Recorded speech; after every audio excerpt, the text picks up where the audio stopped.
उत्तर प्रदेश के मुख्यमंत्री यानी कि योगी आदित्यनाथ की करेंगे। आपको बता दें, उनका जलवा सिर्फ उत्तर प्रदेश तक ही सीमित नहीं है।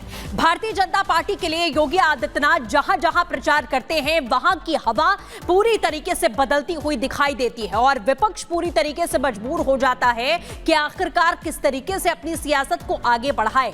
जो नारे लगातार योगी आदित्यनाथ दे रहे हैं, उससे सियासत कैसे बदल रही है, ये तस्वीर कैसे बदल रही है, आपको दिखाते हैं इस रिपोर्ट के जरिए।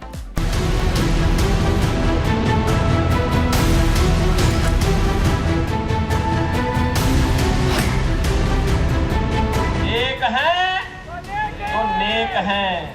अभी 15 मिनट बाकी है।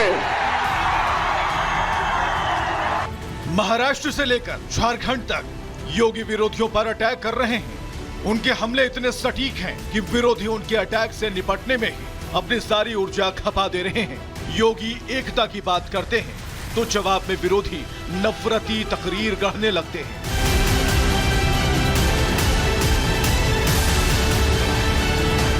खासकर योगी के बटेंगे तो कटेंगे के नारे से जैसे पूरा विपक्ष ही तर्कहीन हो गया है। बीते रोज भी सीएम योगी ने महाराष्ट्र में विरोधियों पर जमकर हमला बोला।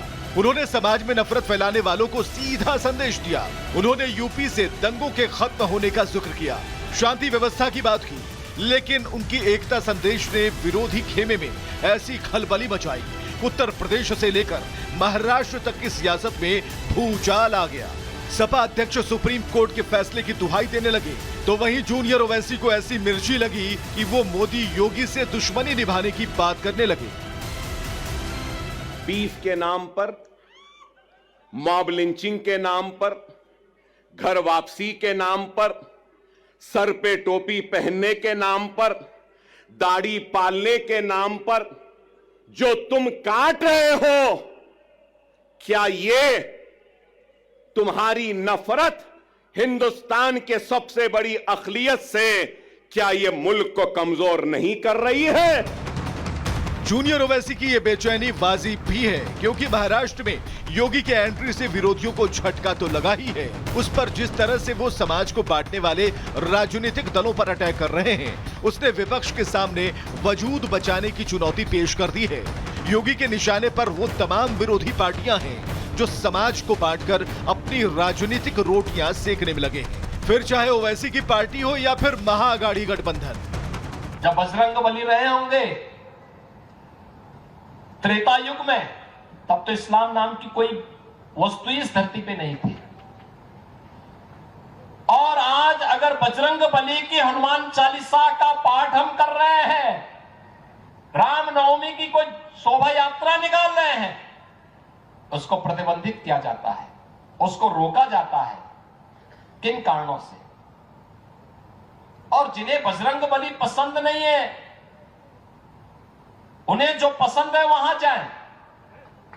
भारत के अंदर कौन ऐसा भारतीय होगा जो राम को न मानता हो, जो बजरंग बली को न मानता हो? सीएम योगी महाराष्ट्र दौरे पर आए हैं, लेकिन उन्होंने निशाना दूर तक लगाया है। उन्होंने तुष्टीकरण की सियासत करने वाले तमाम पार्टियों को घेरा। उन्होंने आगरा के मुगल संग्रहालय का जिक्र किया, जिसके कुछ ही देर बाद सपा से आए जवाब ने साबित कर दिया कि निशाना सटीक लगा है। मैं आगरा में गया था। आगरा में मैं जब निरीक्षण कर रहा था, मुझे बताया गया कि यहाँ पे एक मुगल म्यूजियम बन रहा है। मैंने कभी मुगल का भारत से क्या संबंध है, आगरा से क्या संबंध है? मुझे बताया गया कि औरंगजेब ने यहां पर रह करके बहुत दिनों तक शासन किया था। हमने कहा उनका संबंध क्या है भारत से? हमने कहा भारत का संबंध छत्रपति शिवाजी महाराज से है। इस म्यूजियम का नाम बदलो, म्यूजियम का नाम बदलो। ये मुगल कालखंड और स्थापत्य का नहीं बनना चाहिए, बल्कि मराठा और छत्रपति शिवाजी महाराज का प्रतीक बनना चाहिए। मैं समझती हूँ कि अगर आप जाके देखेंगे मुगल जो ये संग्रहालय है, जिसका नाम बदल के रख दिया गया है, तो अगर आप इसके अंदर जाएंगे तो इसमें ताजमहल के मॉडल रखा हुआ है। और ये सब किसने बनाया है? जिसने बनाया है उसी का तो नाम लिखा जाएगा। तो मैं समझती हूँ ये कंट्रोवर्शियल बातें करके और लोगों को हमेशा बढ़ाने की बात करेंगे। योगी हमलावर हैं और विरोधी परेशान हैं। विरोधी प्लान बनाते हैं और योगी एक बयान देकर विरोधियों की सारी प्लानिंग ध्वस्त कर देते हैं। उत्तर प्रदेश से लेकर महाराष्ट्र तक विपक्षी नेताओं की बौखलाहट यही सच्चाई बयां कर रही है। लेकिन विरोधी ये समझ नहीं पा रहे कि योगी विरोधियों पर टारगेट करने के लिए जगह भले बदल रहे हैं, लेकिन उनका संदेश देश की 140 करोड़ जनता के लिए है। Bureau report, Republic Bharat. क्या सनातन की राह में रोड़ा डालने की कोशिशें हो रही हैं? क्या हिंदुओं का अपमान अधर्मियों का अभिमान बन चुका है? क्या वाकई हिंदू सोया हुआ है जिसके उत्थान के लिए धर्म संसद की जरूरत पड़ रही है? बहुत सारे ऐसे सवाल हैं। इन सवालों के जवाब के लिए देखिए रिपोर्ट।